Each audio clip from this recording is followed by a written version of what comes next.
You're watching Drakewing Gaming. Enjoy the video. Hey guys and gals, now we're here from Drakewing Gaming. It's Mounts, the Gaming Dragon. Today I'm coming back at you with the Let's Play episode of Moontouched. Y'all had a massive reaction to the first episode, so yeah, I'm going to continue this. I was going to continue it anyway. I love the art style and everything, so let's go ahead and jump right back in, shall we? Alarm chain, you were up, and let's go. I'm going to be adding this into the rotation with, into the first game of the day rotation with, Conway. Anyway, a gnome talks to the wind, and I as we walk along canyon ridges, down over dry riverbeds and through old groves. Good. And what is a sight? And what is a cirrus? A small blue flower found along the creeks that weave through the forests of the Cantharos, not found outside the sacred Rend. Its use? He's filled these 2 weeks with a near constant flow of trials and tests that echo the training I've undergone the past 5 moons. Isirus is a blessed flower of the Tian clans of the eastern coast. Tian. Wolves and men who listen to the call of the tides from the Tian clans. The Tian clans. Tian, I'm going to call them Tian. They dwell along the eastern shores of the realm, where the drumming song of waves upon rock and shore is ever present. The great medicine men and wolves among them, known as druids, are celebrated for their profound spiritual wisdom and guidance.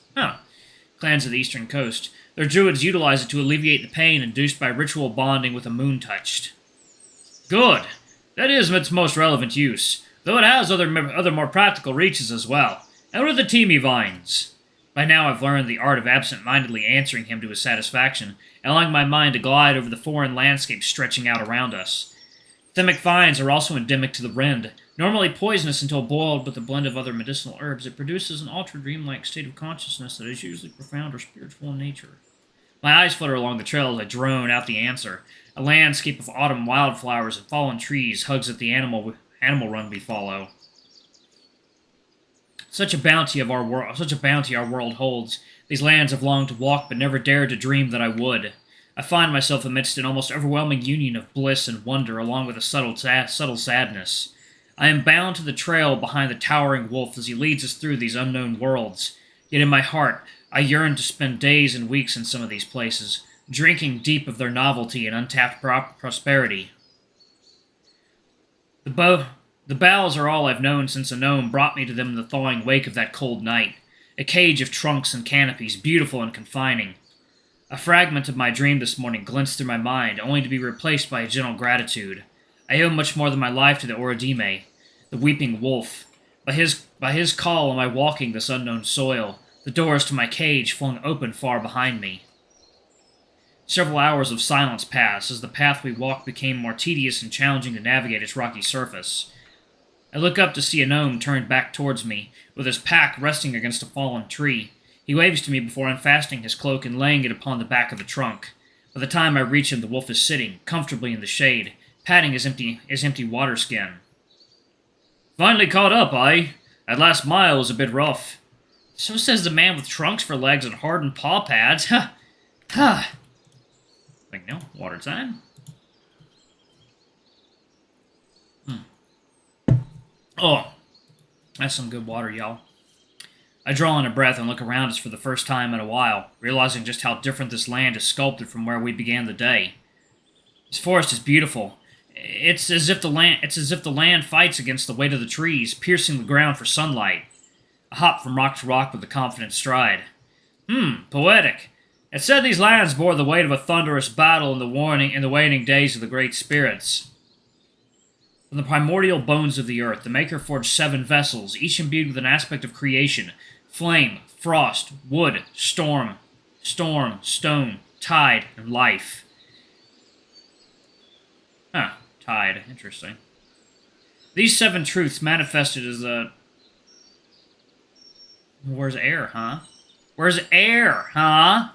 I guess air is life? I don't know. These 7 truths manifested as the great spirits, and their wills shaped the flow of life on the planet for eons. However, harmony among the aspects faded over time, and with it the spirits themselves. Or so we think. The scars of that time radiate from the brim of the Cantharos. The jutting rocks and crumbling ruins scattered across the forest floor seem to soak up this newfound insight right before me. We tread along the earth's ancient scars, pausing for a moment in appreciation. I sling my pack down to my feet and move to sit beside the wolf. Before I can, his large tail sneaks around from behind and occupies what's left of the broken trunk. Here, pup. A gnome extends his paw towards me, pointing at my empty water skin, the wooden cap hanging by an aged milkweed cord. The stream flows nearby, and now is a good time for rest. I feel you growing cold, and I'm in the mood for some tea. I'm surprised your senses are as keen as they are for a wolf of your age, brother. I can't hear the stream myself. Perhaps when you stop panting, you'll hear the flow of the water. It's down the valley there. I can go for us. You can rest your weary paws, old man. Another attempt to get at least some kind of rise out of him. And here I've been nice by calling your aging-ass pup. Are you sure you're up for it? I figured you could start the fire while I fetch the water. I'm not quite ready to rest just yet. We both know you're better at starting a flame anyways. I push my pack away with my foot and approach the wolf, scanning his gear for the other skin he carries. All right, if you feel you're up for it. I am. The thought of the cold water on my feet is all the convincing I need. Just be careful out there, aye? Whistle if you need me. I give him a mildly disheartened look. He doesn't trust me. Better to err on the side of caution is all I'm saying. The stream isn't far. He nods his head back to the thick woods. I take the skin from his rough paw before kneeling to gather my own, and shift over to a gnome's pack to untie the third empty skin from its side. Understood. Perhaps I'll stop panting just long enough to hear it. We share a playful smile before I head out. Before long, I hear the soft murmur of the stream beyond my sight, weaving through the crags and trees. Even now I'm humbled by a gnome's sharpened senses. Never has the magic faded from the moments where he reads my body to know when the chill of my scar begins to take hold. I wonder, will a new world open before me in the wake of the ritual, like waking from a hazed dream?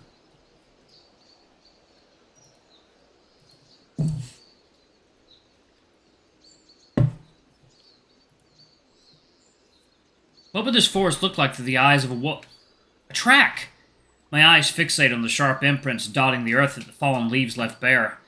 I don't bother searching for the subtle deteriorations that time leaves on a track more than a day or two old. These are fresh. My fingers push into the sides of the track lightly. Moisture draws out of the walls as I prod. Very fresh, a few hours at most. I scan outwards from the first set as I lower the waterskins down onto the forest floor. There. 4 digits. The outer 2 slightly fanning away from the center. A Dura fox, perhaps? A female, if I'm right. The tracks dance along, displaying the alert yet confident stride of a fox that knows these woods well, heading down to the stream for a quick drink. I get down low and follow along the indentations and displaced debris, careful not to get ahead and disrupt them. An abrupt pause and a timid step backwards. Something took her notice. A threat. Here, a set slightly deeper than the others. Images of her crouching down low, her weight given the time to sink down to the soft floor, dance across my mind's eye. She takes a few cautious steps forward, heading for the safety of a rock formation piercing through the thin trees. I'm practically crawling now, stepping through the woods with my hands and feet, mimicking her steps with my own, my heart pounding as if it were who I was being hunted, as if it were I who was being hunted. A deep track tearing through the mud and moss as she makes a drastic pivot, a broken twig, a trampled fern. She's almost to the rocks, and then I stare at the last set, smeared and dragged across the soil, flailing violently. It's not until I look up in search of the predator tracks that the abnormal silence of the forest dawns on me, save the pounding of my heart drumming inside the walls of my head. No bird song, though I see them mocking me from above. No whisper of the wind, though I see the branches playing. Ah! The woods around me shatter in a flash that rips through my body. I crumble onto the floor, leaving my own marks on its skin. Worry floods my dimming heart, my eyes begin to close. The air is so thin. Ooh.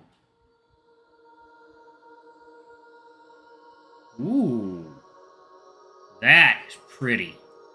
What is that? Second, y'all. It's like either a fox or a wolf. Mane's too it's too fluffy to be a fox, I think. For the briefest of moments, a relief washes over me, thinking the fox somehow escaped their fate. Until I notice the side of the forest with their ephemeral form, shifting like a reflection on water. What is this? My voice echoes and flows outside the boundaries of my body, as if they were always just a suggestion. An attempt to lift myself from the ground is met by what remains of the sense of my body falling away. The air vibrates with low hum that's building, a distant thunder approaching at a sprint.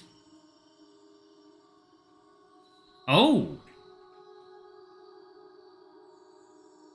Huh. Who? The figure comprised of veils of light, delicately enfolds its shimmering arms around the fluctuating body of the fox. She feels at once familiar and as alien as the darkest stars in the distant night sky. Mother?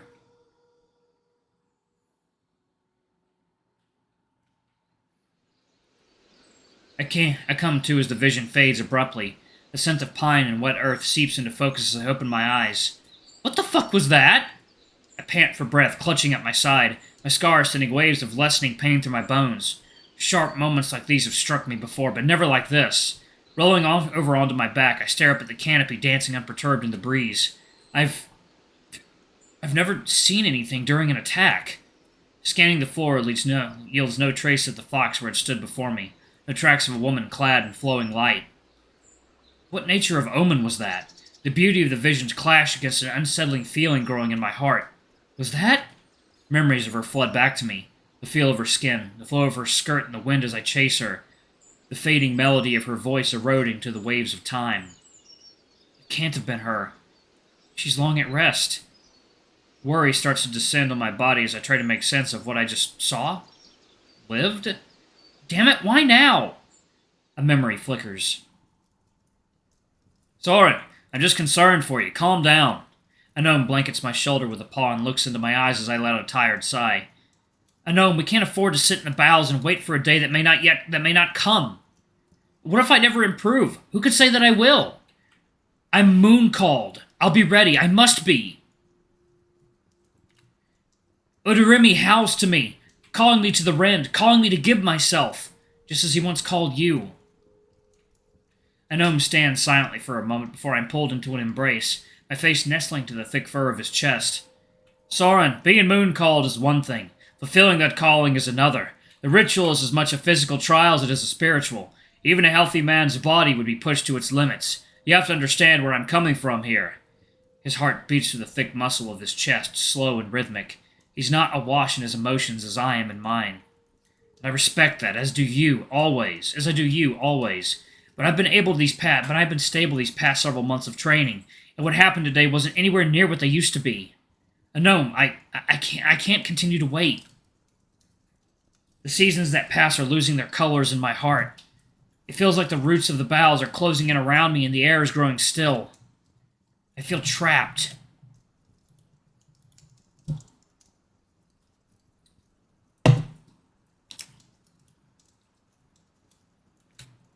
I'd rather follow this calling until my body gives way than spend what's left of my soul waiting here.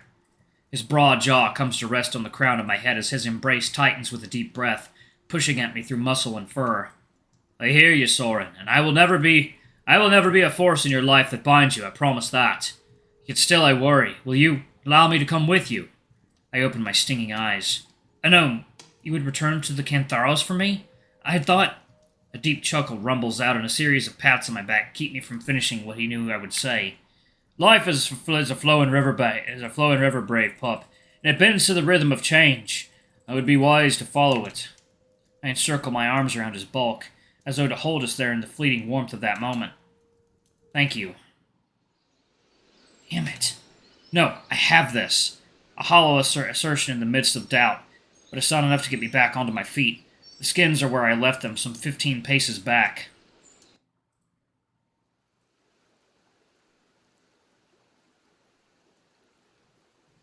God damn, boy.